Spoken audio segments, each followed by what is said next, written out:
The beginning is a very delicate time. But who cares about that? Let's talk about Doom 64.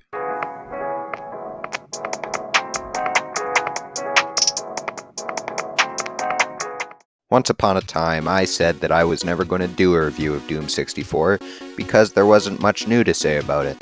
However, I was wrong. There is actually a lot to talk about here.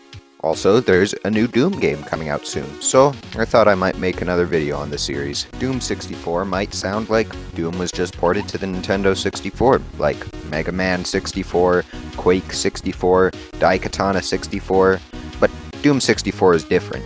It was produced by Midway Games, not id. They produced all new levels and changed the art style, and the game was released in 1997. Now, some may say that it's just a level pack with new graphics, but is it really? Let's see. The game begins with this awesome intro with some rocking music.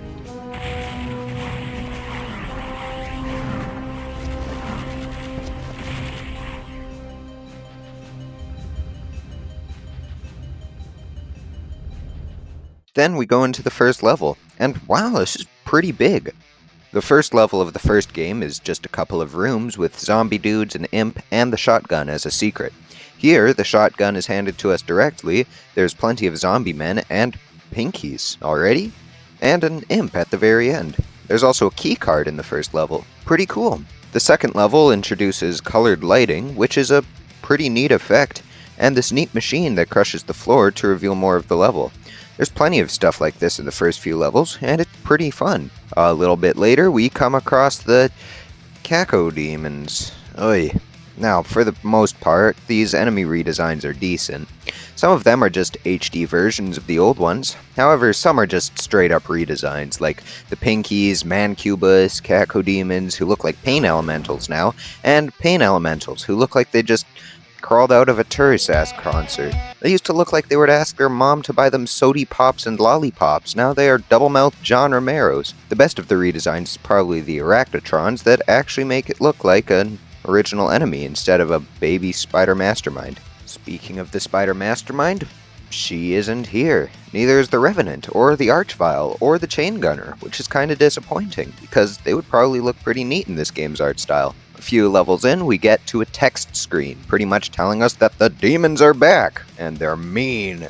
The next level is a giant courtyard with thousands of enemies, who come in and try to kill you. And that's it for this level. One room. Some other levels are massive, close to the size of Doom 2 levels, but the enemy placements are more sparse in these ones.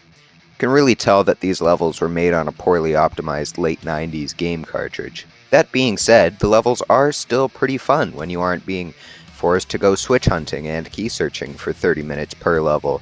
Sometimes there's things like a giant square where you have to go through cool rooms like this Baron Gauntlet or this Indiana Jones trap to gather keys. Sounds fun until you need to gallop around more giant rooms to retrieve stuff and press buttons so that you can return to the main room and transport your toes into the giant square and beat the level.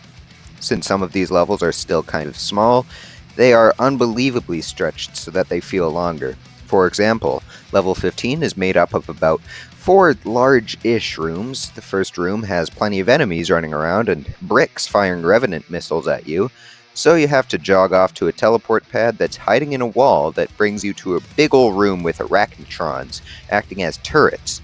After killing these boys, we have to go through a stupid attempt to disguise progression as a ball and cup puzzle to stretch out the level.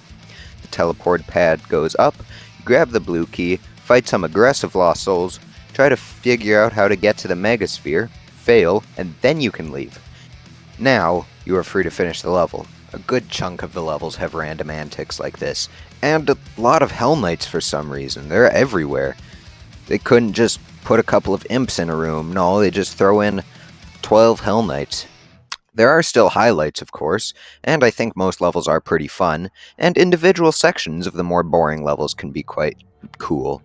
Unfortunately, unlike nearly almost every other Doom game, the music does not contribute to this.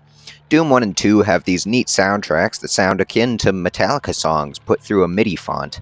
However, Doom 64 has an almost entirely ambient soundtrack, composed by Aubrey Hodges, which just doesn't fit with this game. Doom 3 had a similar soundtrack, but due to the fact that that was a horror game, it actually fits in. Doom 64 is a fast-paced action game, however, so the ambient soundtrack is just kind of boring and droning. But the intro theme, oh, now that's good, whoa!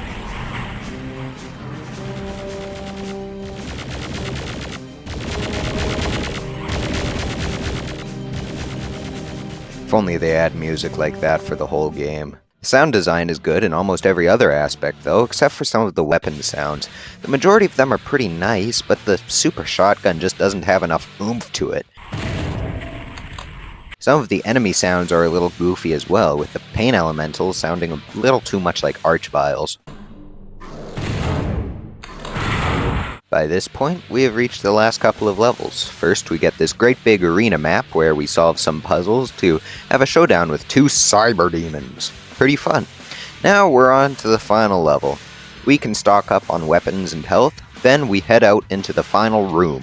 After we press a button that we can't activate, hordes of monsters come out of their boxes and the brawl begins. This part is pretty tough, due primarily to the Lost Souls, who are downright cruel in this game. After this tussle, the final boss spawns in. The Mother Demon has a pretty cool, gnarly design. This fight is tough. The only attacks it has are fire beams, which aren't much of an issue. The main worry here are the Revenant missiles, which are spawned in groups of 4 every couple of seconds. You are barely fast enough to get away from them. If your finger slips off of the W key for even half a second, you are screwed. Your only real hope of beating the boss is running in circles around the arena, blasting Mother Demon with the BFG, and then pummel it with the Unmaker, which is unfortunately the only new weapon for the game. But it's good for this fight. When you run out of plasma ammo, and you better hope you have some rockets left, or else you are screwed again. Once you finally land the final blow on her, then you get this beautiful ending scene.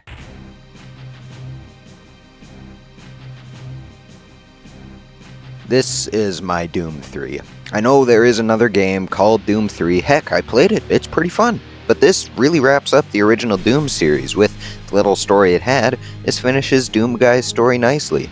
Despite the fact that there were some issues, this game was a great time. It's pretty short, has a pretty neat visual style, and it gives a satisfying conclusion to the series. It was 8 years until there was a new Doom game, and honestly, there wasn't much need for any in this time. Thanks for watching. Sorry for not posting many game reviews recently. I think the last one was like in December or something, and it's almost been a year since I did a Doom video. I'll try to do more game-related videos, maybe even doing fan game reviews. If you like this video, please like and subscribe, and if you hated this video, that's alright. Thanks for at least watching to the end. See ya.